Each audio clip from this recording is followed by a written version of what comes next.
A Rutherford County deputy is being criticized tonight for arresting and charging a sober driver with DUI. Good evening, I'm Marius Payton. I'm Lauren Lowry. And I'm Tracy Cornett. This deputy was just awarded a top honor by Mothers Against Drunk Driving for arresting the highest number of suspected drunk drivers. Our chief investigative reporter, Jeremy Finley, continues his reporting into how sober people are getting DUIs in Tennessee. Okay, so Jeremy, you just keep finding more innocent people charged with this crime. Yeah, we sure do, and they are all suffering not only from the humiliation of being charged with a DUI while they're sober, but they have to wait months for blood tests to come back to clear their name.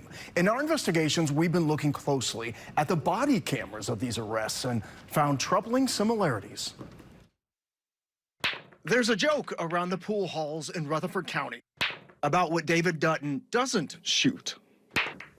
But kidding me about me being drunk, and they all know that I don't drink. So you can imagine what his son thought when he got a call from his dad last August. He said, I got arrested last night. And I said, wait, what? Saying he'd been arrested for a DUI after playing pool. So my first was just like, okay, like, what could you have done? You're 75 years old. I know he doesn't drink. But after being pulled over for a missing headlight and for drifting off the shoulder, Dutton was arrested for DUI, booked, and spent hours in jail. It would take 5 months for the test results to come back, showing he was completely sober the entire time. The stress level was really bad, and I thought, wow, this is actually how I lose my dad. You know, I thought he would have a heart attack. And the officer who arrested him, Deputy Zach Williams, was awarded the 2023 Top Enforcer Honor in the county by Mothers Against Drunk Driving for charging the most drivers, 51 with DUIs, the previous year. By the numbers, an expert on identifying suspected drunk drivers. So how did an expert then charge an innocent man with a crime?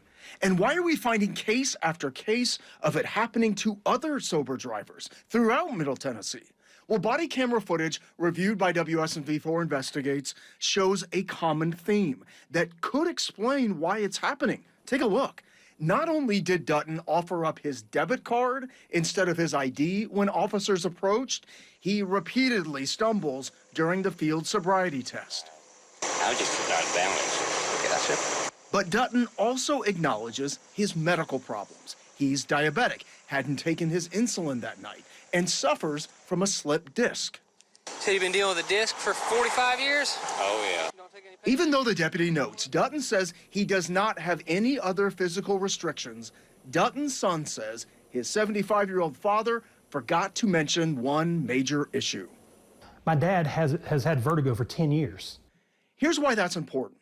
We found sober drivers getting DUIs often have health problems that can impact how they perform on field sobriety tests. William Rose is bow-legged.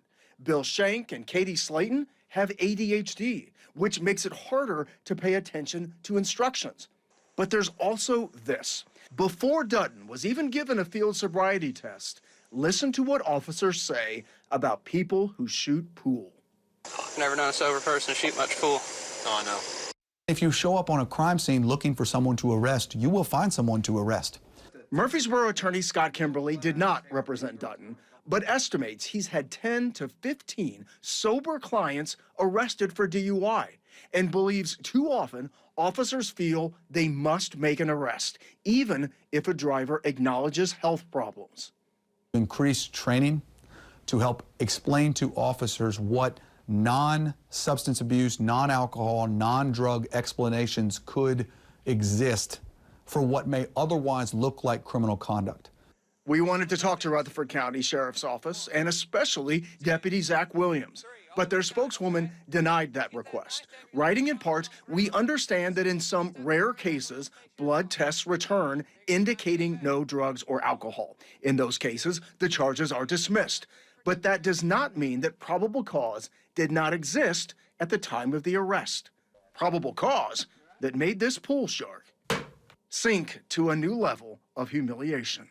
It was embarrassing because I had to call a neighbor, well, my cousin really, lives 2 doors down from me, to come and get me at 3 o'clock in the morning and tell him I was in jail. Okay, so Jeremy, are police officers even required to conduct a medical assessment before you're asked to do a field sobriety test? Well, they are, Lauren. One of them is what you're seeing here. It shows how well you can follow an object with your eyes. And Mr. Dutton actually passed that test and then failed the field sobriety test. As you just heard, attorneys like Scott Kimberly say it's time for training statewide on DUI arrests to focus more on potential other reasons people fail the test. Tracy? Wow, Jeremy Finley tonight, thank you.